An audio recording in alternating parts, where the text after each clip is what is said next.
Pemirsa, dunia maya sedang dikejutkan dengan grup Facebook bernama Fantasi Sedara. Dalam grup tersebut terpampang beragam unggahan pesan yang mengarah ke tindak asusila terkait dengan ketertarikan seksual dengan anggota keluarga. Lalu pidana apa yang bisa menjeratnya? Berikut ulasannya dalam Top Review.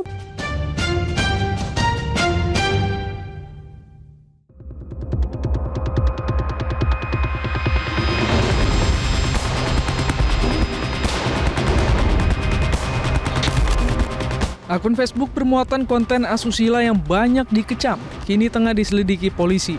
Meski Kementerian Komunikasi dan Digital sudah melakukan pemblokiran, masih saja ditemukan akun serupa dengan nama yang berbeda. Kasubit Penmas Polda Metro Jaya menyampaikan, pihaknya sudah berkoordinasi dengan Direktorat Siber untuk menelusuri siapa sosok di balik akun Facebook bermuatan konten asusila itu.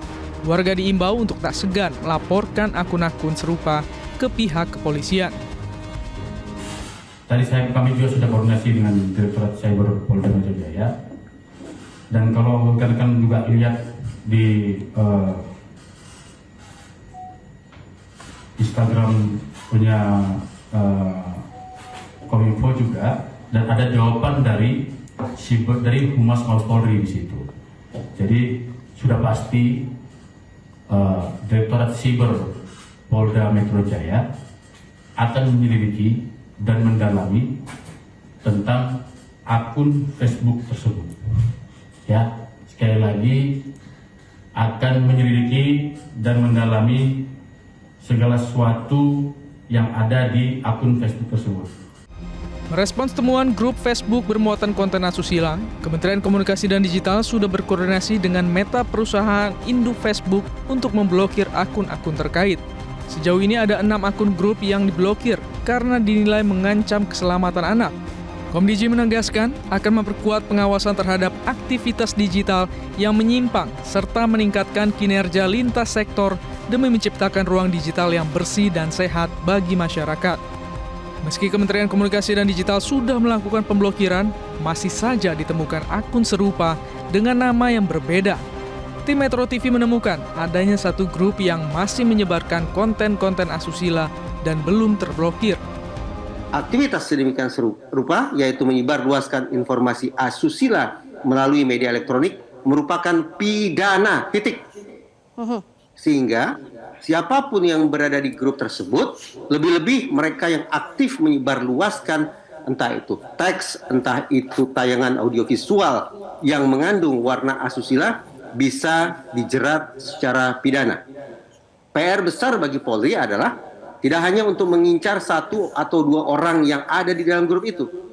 Kalau dikatakan di dalam WhatsApp grup menjijikan itu ada ribuan manusia, menjadi pertanyaan, bagaimana atau seberapa luas jaring pidana bisa polisi tebar untuk memastikan mereka-mereka tersebut bisa dimintai pertanggungjawabannya secara hukum.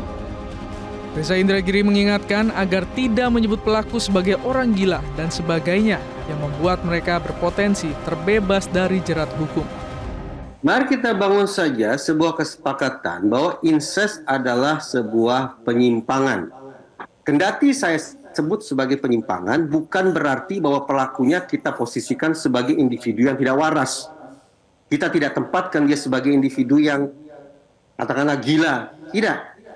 Yang bersangkutan atau mereka ini sudah melakukan perbuatan perilaku seksual yang menyimpang dan dilakukan secara sadar.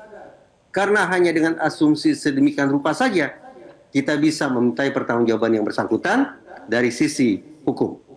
Tapi kalau kemudian kita sematkan sebutan penyimpangan kepada orang-orang yang melakukan aktivitas seksual sedara tersebut dan kita imbuhi dengan sebutan-sebutan lain misalnya tidak waras, gila, sakit, dan sejenisnya, justru sadar tidak sadar, kita akan membuka ruang bagi mereka untuk lolos dari pertanggungjawaban hukum. Sementara itu, Wakil Ketua Komisi 3 DPR RI, Ahmad Saroni, mendesak Kapolri Jenderal Listio Sigit Prabowo untuk menindak grup tersebut. Ia mengatakan grup itu menjijikan, terlebih dapat diakses secara luas. Saya minta Pak Kapolri bertindak segera mungkin untuk melakukan apa yang mesti dilakukan. Karena ini akan mencederai norma-norma agama, norma-norma pemimpin masa depan bangsa melakukan tindakan hal yang menjijikkan. Saya berharap Pak Kapolri bertindak tegas dan ini harus segera disikapi secara matang agar tidak membahayakan masa depan anak-anak kita. Kendati perilaku incest itu menjijikan, namun pakar psikologi forensik Reza Indragiri mengingatkan, ada perilaku incest itu yang tidak bisa dijerat pidana. Karena itu, harus dilihat kasus per kasus. Yang kendati seorang anggota dewan bernama Ahmad Saroni menyebutnya sebagai sebuah peristiwa yang menjijikan sekalipun, secara getir tidak serta-merta kemudian orang-orang yang terlibat dalam aktivitas seksual incest tersebut bisa dijerat pidana. Kenapa? Ya karena tak lain tak bukan hukum yang kita punya, peraturan perundang-undangan yang ada, tidak satu pun yang secara spesifik memuat ketentuan apalagi larangan terkait dengan aktivitas seksual saudara atau incest. Jadi kita harus tentukan apakah ini merupakan sebuah incest yang mengandung pidana atau tidak. Kalau aktivitas seksual sedarah itu dilakukan oleh dua orang yang sudah sama-sama dewasa, bukan lagi anak-anak, dan aktivitas seksual tersebut dilakukan oleh mereka berdasarkan konsensual atau ada persetujuan antar mereka, maka praktis ini adalah incest yang bejat, ini incest yang amoral, ini incest yang menjijikkan, tapi tidak bisa dipidana. Yang pasti kasus ini sudah meresahkan dan harus dijerat pidana. Paling tidak dari segi penyebaran informasi dan transaksi elektronik sudah bisa dijerat pidana.